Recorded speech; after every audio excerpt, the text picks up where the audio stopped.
Zachaboo Sneaker Reviews.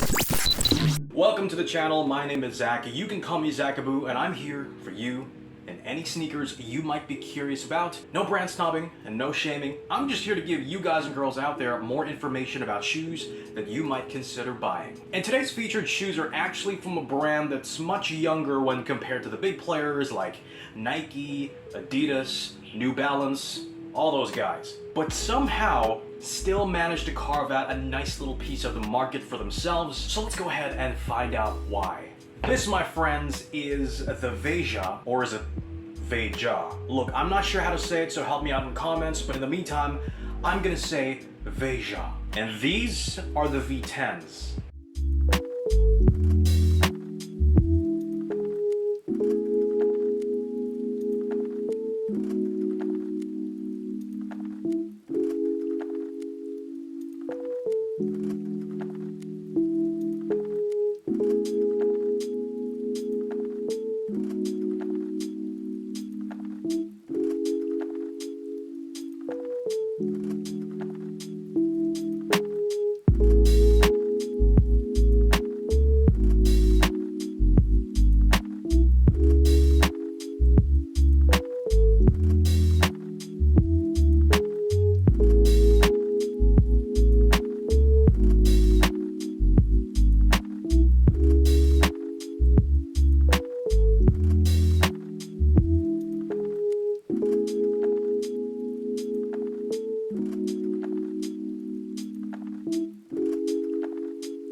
Now, as you may have noticed, I didn't have the box in the B-roll, and that's because every now and then the box just gets absolutely destroyed, completely trashed, like it was beaten up by a bunch of frat dude bros. Unfortunate, but apparently a reality when it comes to online shopping. Sometimes these deliveries will just be completely messed up. It's too bad, because I actually like the packaging, but at least it didn't damage what was inside the box. And that would be these guys right here. I've been really liking the styles that Veja has been coming out with, because it's pretty obvious that their shoes are mostly inspired by classic sneakers. And these V10s that you see right in front of me really give off a lot of the similar vibes that my favorite Nike shoe of all time also has, and that would be the Nike Air Force 1.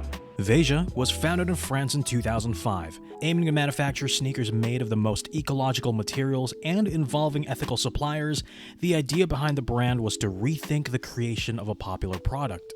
Veja then bought rubber from rubber tappers in the Amazon, despite its price being higher than that of synthetic materials, and made use of ecological cotton that was grown in ways that could return nutrients to the soil rather than causing damage to it due to the usage of chemicals. It's because of those ecological practices and suppliers that Veja's products tend to be on the more pricey side of things. But it doesn't take away from the fact that most of their models end up looking really clean. The V10s are constructed almost exactly how an Air Force One is made. You got that all-leather build, or in this case, an all-vegan leather build, which is another term for synthetic, but at least it's less harmful. Little V logo on the side there, which is minimalist to say the least. Some more branding hits around the shoe, and a rubber cup sole which I'm sure just has straight EVA or some proprietary foam inside, so don't expect these to be the most comfortable thing in the world. But if you wear shoes like Nike Dunks, Adidas Superstars, and the likes, then you should be just fine. I know I said these were constructed the way Air Force Ones were put together, but I didn't expect the sizing to be the same as well. Air Force Ones are known to fit big, so I took the advice of a friend of mine and went down half a size from my usual size for lifestyle sneakers. For context, I wear a 9.5 in most lifestyle shoes, and a 9 for Air Force Ones and a US 9 in the V10s fit me just fine. I wouldn't say it's the perfect fit, but it's the closest to it I could get. Besides, these will still break in over time. The upper on these things is synthetic leather, and even though they're made more ethically, that doesn't always guarantee the premium feel, even though these are labeled as premium. While the vegan leather feels softer compared to most synthetic leather uppers, you can obviously tell the difference between real leather and synthetic leather. According to the Veja website, these were meant to last, but it honestly feels kinda cheap, so I'm happy these were on sale.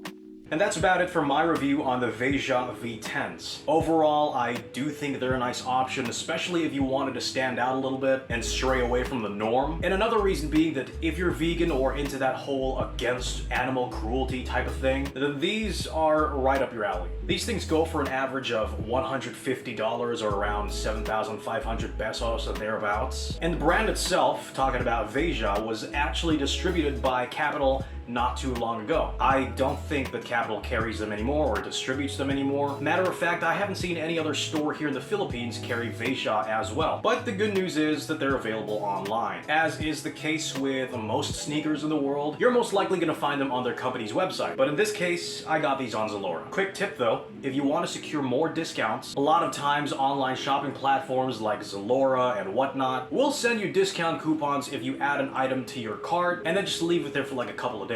But that's just in my experience. It doesn't go all the way around. But for sites like Zalora, well, it could be worth a shot. I will try to find links to local shops that distribute or carry Veja's products, but most likely I'm going to just put the Veja website itself. And if you do want a pair, just know that you're not the only one looking for these things, and that Veja tends to restock these quite often. Last time I checked, I think Veja was selling somewhere around 2 million pairs of shoes per year. So I guess they must be doing something right despite the higher price point. But hey, if you like this video, if you found it helpful in any way, then please do hit that thumbs up button. Consider subscribing if you haven't already. Enable post notifications by tapping on that little bell down below, and share my videos with your friends so we get a nice community going on. And who knows, this video might actually help someone out there make a decision about these guys right here. My name is Zach. You can call me Zach Boo. Thank you so much for watching, and I will see you next time.